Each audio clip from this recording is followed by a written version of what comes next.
சோழர்கள் வலிமையுடன் தமிழ்நாடை ஆட்சி செய்து வந்தனர். அவர்களுக்கு கீழே பல சிற்றரசர்களும் இருந்தனர். ஆனால் அவர்களுக்கு நிறைய எதிரிகளும் இருந்தனர். அவர்கள் எல்லாரையும் கண்காணிக்கவும் அரசியலில் தனக்கு உதவி செய்யும் சிலரை தேர்ந்தெடுக்க அரசர் முடிவு செய்தார். ஆனால் இதையெல்லாம் செய்ய நம்பிக்கையானவர்கள் யார் என்று தெரியாமல் அரசர் யோசனையில் இருந்தார். அந்த நேரத்தில் ஔவையார் சோழ அரண்மனைக்கு வந்தார். இனி என்ன நடக்க போகிறது பார்க்கலாம்.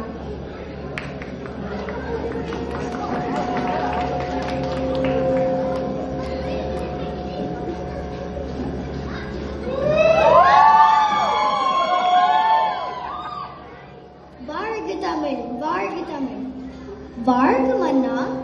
என்ன வாகிற்று சோழ மன்னா? எப்போதும் புன்சிரிப்போடு என்னை வரவேற்கும் தங்கள் முகத்தில் இன்று கவலை குடிக்கொண்டு இருக்கிறது. எல்லாம் நலம்தானே? வணக்கம் அவ்வையே.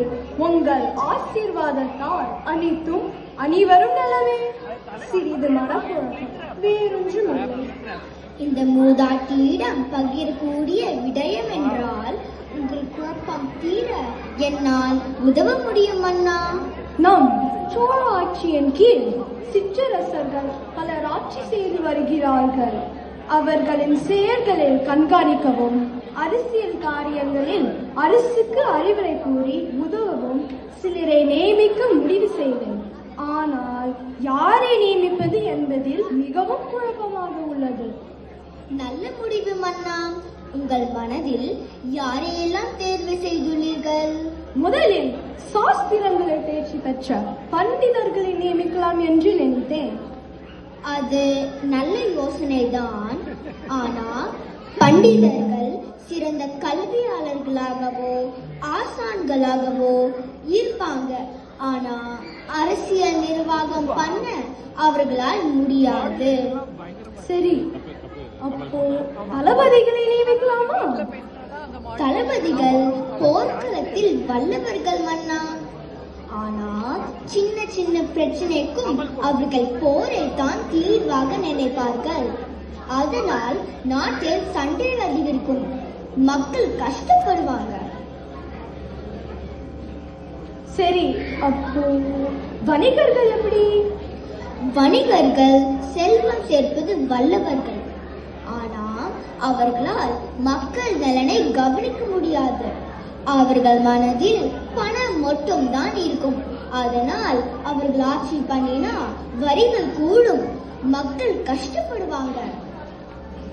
அப்போ யாரை நியமிப்பதாவே? இதோ வருகிறது உங்கள் விடயத்திற்கான பதில். நூலெழிலோ கோல் சாயும் நுந்துமரே வெஞ்சமராம், கோவனிலோ ஆங்கே குடிசாயும் நாளாவான், மந்திரியுமாவான் வலிக்கு துணையாவான், அந்த அரசே அரசு. மன்னா, நம் நாட்டின் நம்பிக்கை யாரிடம் இருக்கிறது தெரியுமா?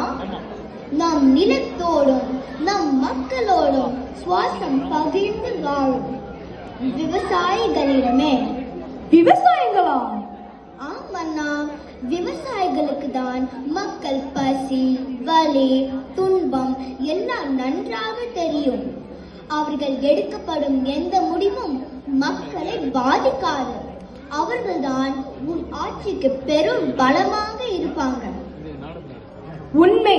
தாங்கள் சொல்வது 100% உண்மை.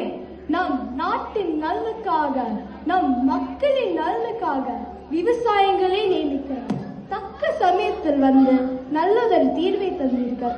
மிக்க நன்றி அவையே. மன்னா, இதுதான் உண்மையான ஆட்சியின் அடையாளம். மக்கள் நலனை உன்னோடு பெருமை. நன்றி.